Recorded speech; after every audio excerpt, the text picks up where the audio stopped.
जो बहुत सोता है उसको कभी योग सिद्ध नहीं होता। सच्ची मानिए, 3 घंटे नींद में काम हो जाता है, अधिक से अधिक 4 घंटे। ये सोना हमारे लिए बहुत हानिकारक है और ये सोना हमारे लिए लाभदायक भी है। दोनों बात समझना। जिसका स्वभाव बन जाता है कि जहां बैठे वहीं सो गए, जहां बैठे, ऐसा हमने देखा है, बैठे 2-4 मिनट जहां एकाग्र घोंटा बजने लगे। ये क्या है? ये दलिद्राए क्यों? अरे तुम साधक हो, ये दलिद्रता क्यों?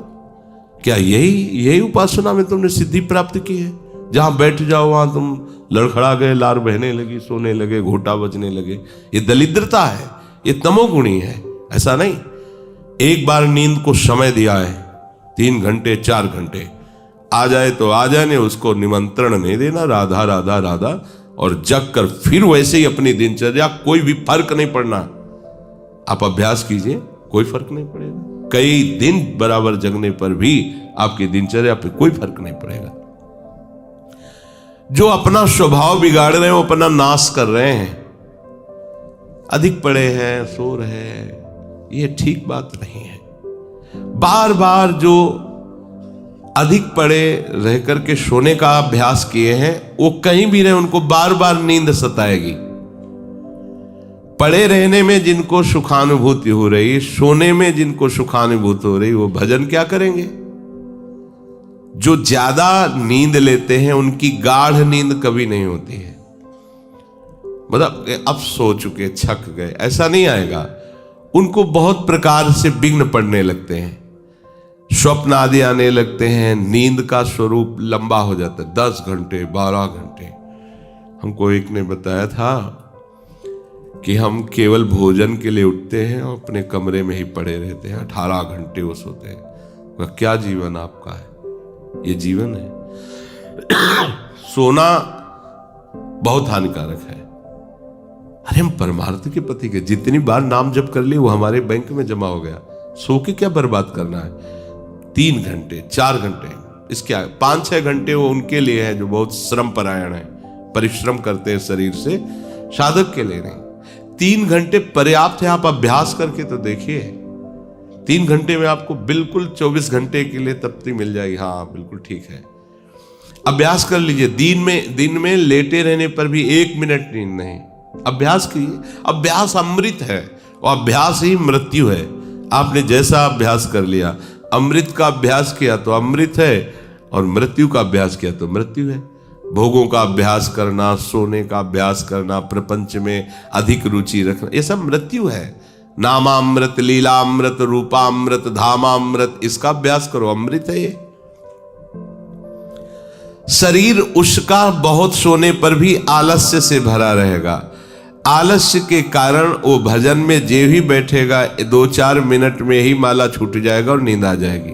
ऐसा दर्शन होता है। वो बहुत कोशिश करते हैं, बस ऐसे हो जाते हैं। ये कैसे हो गया? तुम्हारा क्या अभ्यास है? ऐसे कैसे कोई हम पे ऐसे कैसे हावी हो सकता है? कोई हमारे ऊपर ऐसा कैसे शासन कर सकता है?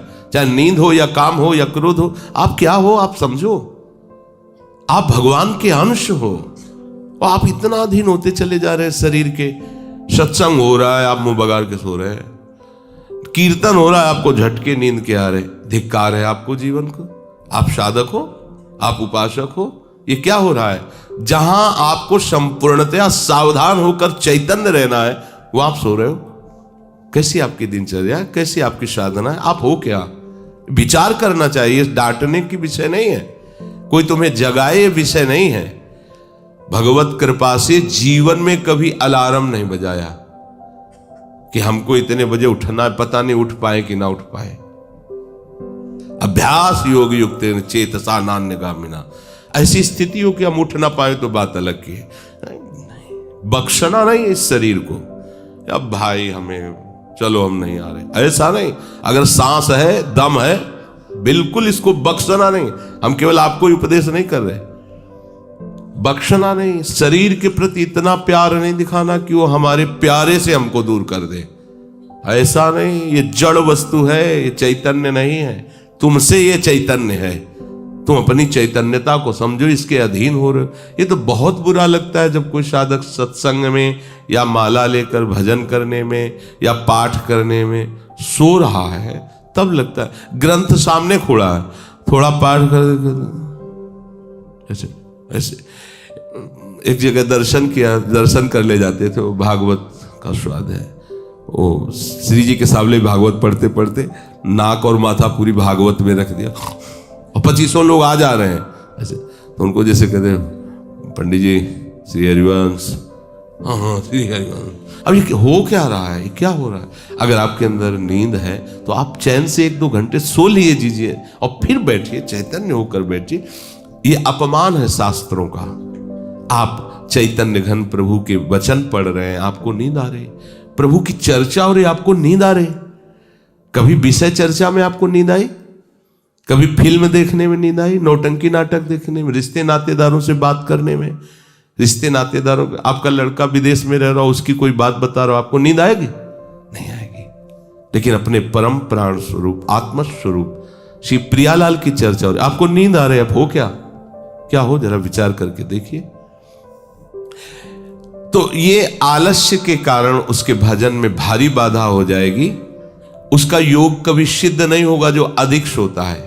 सबसे प्रार्थना है, आप अपने लिए नींद का समय निश्चित करें अपने हिसाब से, शरीर का परिश्रम देख करके। अब जैसे जो उपासक रात भर सेवा में लगे रहते हैं, हम उनके लिए कहेंगे कि चाहे दिन हो चाहे रात हो, आप 4-5 घंटे आराम से सोइए।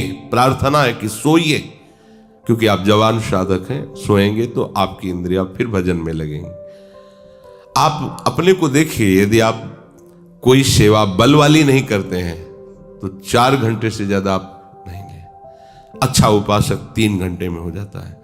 अब आप लोग देख लीजिए, अपनी एक दिनचर्या में नींद का समय आप निश्चित कीजिए, और जो निश्चित कीजिए उसे कम से कम 10 वर्ष तो निभाइए। यहां 2-4 दिन में दिनचर्या बदल जाती है, ऐसे नहीं होना है। साधु का ऐसा नहीं होता। कुछ नियम लो तो 10-5 वर्ष तो चलो, 2-4 दिन में सब फिसल जाते हो, क्या फायदा है? एक नियम लो, हम इतने घंटे सोएंगे, हम छूट देते हैं आपको। आप अपने आप ने नियम लो कि हमारा इतने घंटे में हो जाएगा। उस घंटे को आप लिख लो अपने सामने कि मुझे इतने घंटे केवल सोने के लिए सत्संग में अनुमति है, क्योंकि हमने वहां इतना नियम लिया था। आप ले, बताने की जरूरत नहीं। आपके द्वारा लिया हुआ नियम फिर आपसे कभी नहीं टूटना चाहिए। स्वीकार करो आप अंदर से कि आप इतना सोएंगे, पर लिमिट हम बता देते हैं। शरीर अधिक श्रमित जो सेवा में होता है 5 घंटे, गृहस्थी है तो 6 घंटे, साधक है 4 घंटे। भजनानंदी को कहना ही नहीं पड़ेगा, 3 घंटे में हो जाता है। इसी के अंतर्गत आप चयन कर लीजिए। 6 से 7 में मत बढ़ना, क्योंकि सत्संगी हो, इतना भारी श्रम तुमसे नहीं होता। बलराम ब्रजवासी है, 20 वर्ष की बात बता रहे हैं, एक दिन की नहीं, 20 वर्ष की नित्य दिनचर्या से वृंदावन की परिक्रमा, और कितनी मेहनत से चक्की चला करके 150 रुपया करके घर परिवार चलाना, संत सेवा करना, सत्संग सुनना, ये सब गृहस्थ है, परिवार है, भागे घूम रहे हैं परमार्थ के लिए, नंगे पैर पूरे वृंदावन। 20 वर्ष पानी गिरे, पत्थर गिरे, कोई मतलब नहीं। इतनी इतनी एड़ी फट गए एकदम। अब उनको क्या कहोगे? साधु नहीं कहोगे तो क्या कहोगे? ब्रजवासी हैं, रात दिन प्रभु का नाम स्मरण, सत्संग, परिक्रमा सब कर, और मेहनत उठा उठा के बोरा भर बेचना, उसमें कहीं 10-20-50 रुपया बचा लेना, परिवार का पोषण करना। आपके लिए तो कोई सेवा ऐसी नहीं मेहनत वाली, फिर आप इतना लंबा सफर कैसे सोच सकते हैं? वो गृहस्थ होते हुए 2-2:30 बजे जगते हैं, तब अपनी दिनचर्या पूरी करते हैं। हो सकता है रात्रि के 10-11 बज जाते हो, दिन में वो चक्की में रहते, कब सोते होंगे? 20 वर्ष की दिनचर्या हम उसकी बता रहे हैं। आप विचार करो, आप साधक हैं, आप विरक्त हैं, या आप संसार से निवृत्त होकर वृंदावन वास करें, आप कितना सोते हैं? ये बंद करो, शरीर को सुखी करना बंद करो। ये शरीर को सुख देने की बात महादुख मोल लेना है। निश्चित करो आप अपने समय को सोने का। कर लिया? कर लिया? हाँ, अपना समय निश्चित करो। जो समय निश्चित किया हो, 4 घंटे, 5 घंटे, 6 घंटे, ये धाम है, यहां झूठ नहीं चलेगा। अगर 6 घंटे निश्चित किया तो 6.25 घंटे नहीं होना चाहिए। उसी को आप विभाजित कर लीजिए, 4 घंटे रात्रि में सो लीजिए, 2 घंटे दिन में सो लीजिए। आपको अगर 6 घंटे सोना है, 4 घंटे सोना है, 3 घंटे आप रात्रि में, 1 घंटे दिन में विश्राम। अगर आपका रात्रि में हो जाता है तो दिन में विश्राम की जरूरत नहीं। आपको इस पर आना पड़ेगा। आपसे कांच छुड़वा रहे हैं, मणि पकड़ा रहे हैं आपको, घाटे का सौदा। आप क्या कर रहे हो? मणि देकर कांच खरीद रहे हो, और आपका कांच छुड़वा के मणि। इंद्रनील मणि श्याम मनोहर 7 कुंभ तन गोरी, इनके समीप चलना है, इनकी जूठन पाना है, इनके साथ खेलना है। ये सौभाग्य प्राप्त करने के लिए जो असत धारणाएं हैं उनको मिटाना होगा। जागृतो नैव चार्जुन, ये तो अधिक सोने वाले की बात हुई। अब कह रहे हैं अधिक जागने वाले को भी सिद्धि प्राप्त नहीं होती। जो बिल्कुल सोता ही नहीं है, ऐसे होते हैं। पूरी पूरी रात चली गई नाम कीर्तन में, पूरी पूरी रात चर्चा में चली गई। 2-2, 3-3 जन केवल बैठ गए और प्रभु की पूरी रात चली गई। सामने योग वाशिष्ठ रखा हुआ है, उसी पे चर्चा हो रहा है। कैसा नशा! तो आप क्या समझो, उसमें नींद आएगी क्या? जो इंद्रियों को खुराक मिलनी चाहिए वो मिल जाती है।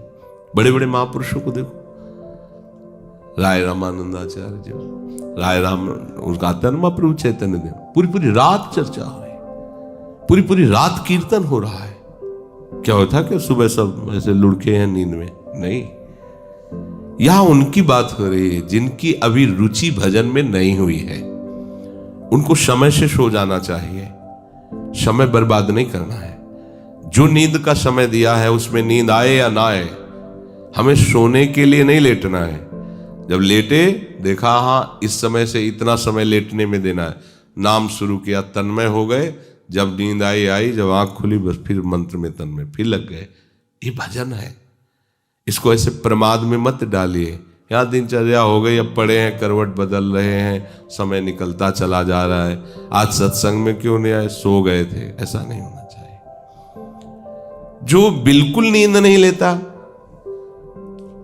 उसका अभ्यास ठीक नहीं होगा, वो निरंतर भजन में बाधा पहुंचा देगा। जो ऊंचाई पर चढ़े हुए महापुरुष हैं वो सत्संग और नाम कीर्तन और भगवत चिंतन से ऐसी सामर्थ्य प्राप्त कर लेते हैं कि वो कई दिन भी ना सोए तो उनको विक्षेप नहीं होगा कि परेशान है, इनको तो नींद ही नहीं आई है। क्योंकि उनके जागने में इंद्रियों को वो सब मिल जाता है जो सांसारिक पुरुष को नींद में इंद्रियों को विश्राम मिलता है, उनको भजन में मिल जाता है। परंतु उस स्थिति तक पहुंचने के लिए समय से सोना आवश्यक है। जब विश्राम और इंद्रियों को खुराक नींद की मिल जाती है तो वो भजन में हमारा ज्यादा सहयोग करते हैं। इसलिए उचित समय निश्चित करो नींद का, और उतना ही आप उसको शयन के लिए दो, नींद आए या ना आए, ठीक समय पर उठ जाओ। उठने की प्रवृत्ति का होता है कि सबसे पहला काम, जहां आपकी घड़ी पे दृष्टि गई कि हमारा समय उठने, तो सबसे पहले बिस्तर से हट जाओ। आप ओढ़े हो उसको तुरंत हटाओ। गर्मी है, आप पंखा एसी जो भी चला, तुरंत पहले उसको बंद करो। सुविधाओं को पहले हटाओ, फिर बैठ जाओ। कुछ देर नाम जप, गुरुजनों का चिंतन, फिर अपनी दिनचर्या प्रारंभ। जो कंबल में ऐसे रजाई में ओढ़े ओढ़े ही सोच रहे अभी तो 2 बजने में 10 मिनट बकाया, 10 मिनट में उठ जाएंगे, तो ऐसा वो विक्षेप हो जाएगा कि वो 2 घंटे आपको समझ में नहीं आएंगे। फिर 4 बजे आप उठो, 4 तो 4, बहुत गलती हो गई। ऐसे नहीं किया जाता। अपने लोगों ने ऐसे अभ्यास नहीं किया, तुरंत फेंको, तुरंत खड़े हो गए। पता है कि बैठेंगे तो नींद आई जाएगी, चलते हुए भगवत स्मरण कर रहे, जल पिया, शौच स्नान अपनी दिनचर्या में। ये चित्त हमारे वश में नहीं, हम चित्त के वश में है। जो चिंतन कराता है हम वही। कल एक उपासक प्रश्न कर रहे थे कि कभी कभी हमारा मन कहता है हम निहाल हो गए, कभी कभी मन हमको कहता कि कुछ नहीं मिला। तो तुम मन को गुरु माने हो क्या? मन को आराध्य देव माने हो क्या?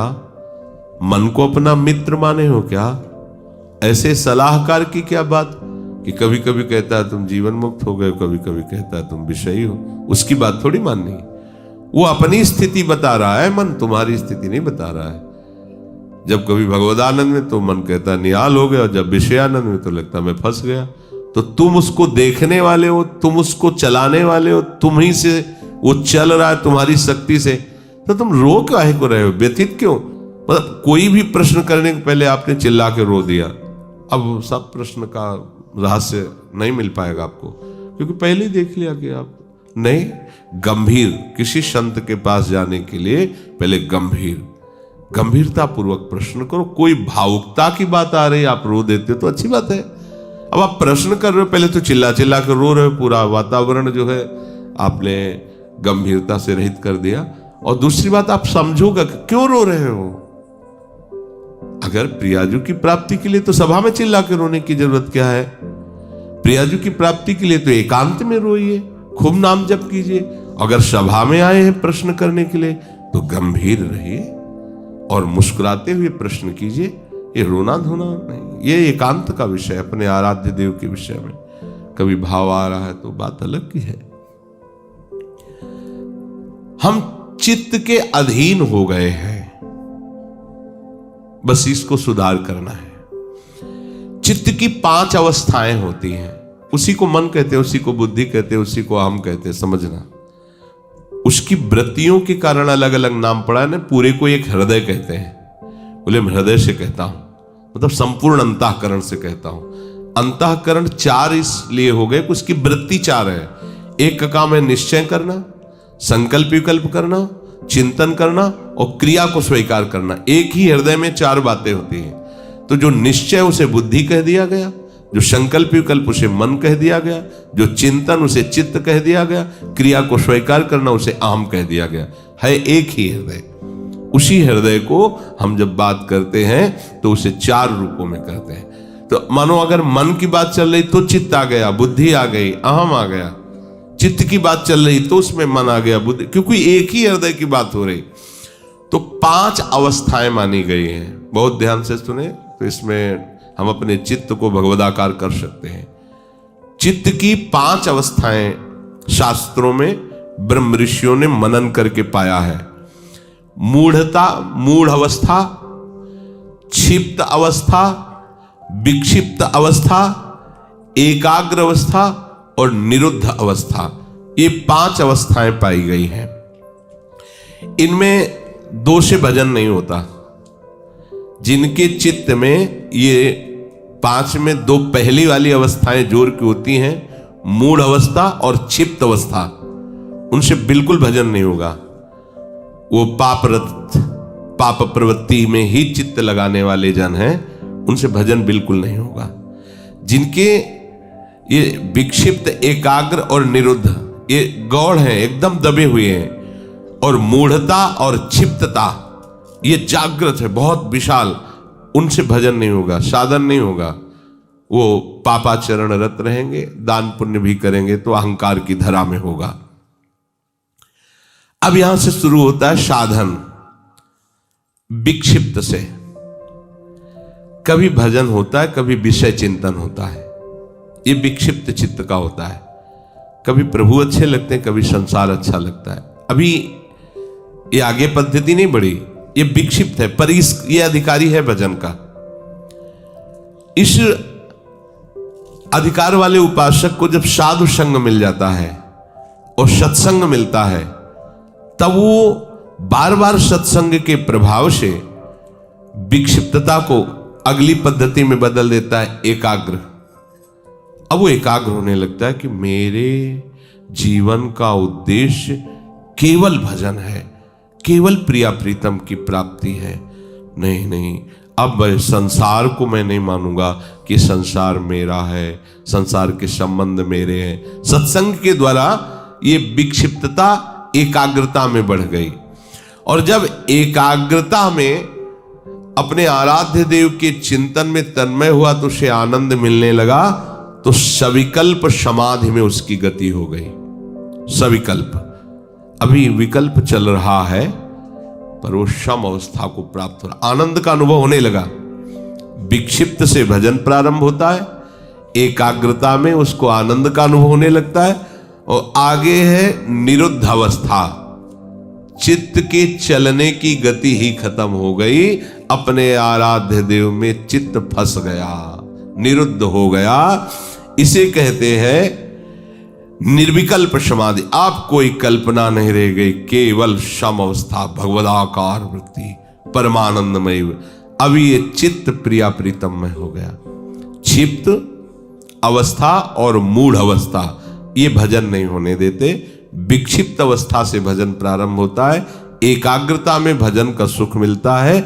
इसके आगे जब एकाग्रता ऐसी बढ़ती है कि अपने आराध्य देव के सिवा कुछ चिंतन ही नहीं करता चित्त, तो उसे निर्विकल्प समाधि कहते हैं।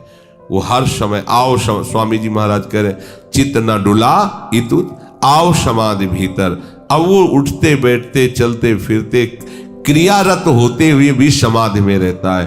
अपने आराध्य देव में चित्त निरुद्ध हो गया, अब चित्त पंग हो गया, अब हटाने से भी नहीं हटेगा। तो चित्त की सार्थकता है निरुद्ध अवस्था में पहुंचने की।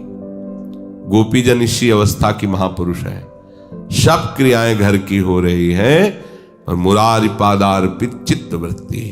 अम्बरीश जी इसी अवस्था के महापुरुष हैं, सम्राट पद पर हैं, लेकिन सावई मन कृष्ण पदार विंदयो, निरुद्ध हो गया मन प्रभु के चरणार विंद में। यदा विनियतम चित्त मात्मन्ये वावतिष्ठते, जिस काल में चित्त आखिरी अवस्था को पहुंच जाता है, निरुद्ध अवस्था। एकाग्रता में भी पहुंचना बहुत बड़ी सिद्धि है, पर अपने लोग जो सब हैं विक्षिप्त अवस्था में है। कभी संसार का आकर्षण, कभी प्रभु का आकर्षण। लेकिन मूढ़ता और क्षिप्तता में प्रभु का आकर्षण होता ही नहीं है।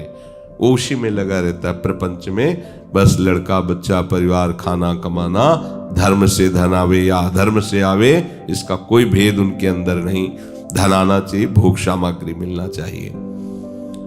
जो विक्षिप्त अवस्था से भजन प्रारंभ होता है वो संत संग से एकाग्र होता है, और भजन का जहां आनंद मिला वो निरुद्ध हो जाए, फिर छोड़ नहीं सकता।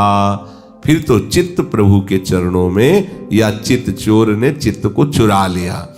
ये जो स्थिति है उसे कह रहे हैं विनियतम चित्तम यदा।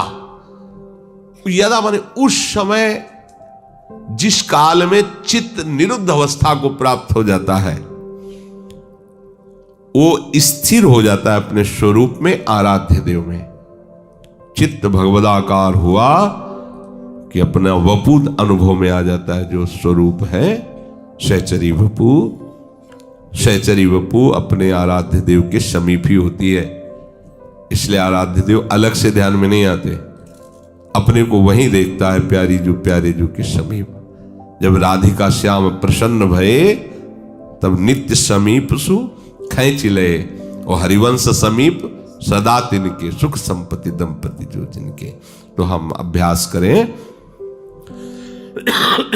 हमारा चित्त विषयों में विक्षिप्त न हो, प्रभु के नाम रूप में एकाग्र हो, और ऐसा एकाग्र हो कि फिर चलायमान ही न हो, अर्थात निरुद्ध हो जाए, तो हमारी स्थिति प्रिया प्रीतम की समीपता का अनुभव करने लगे।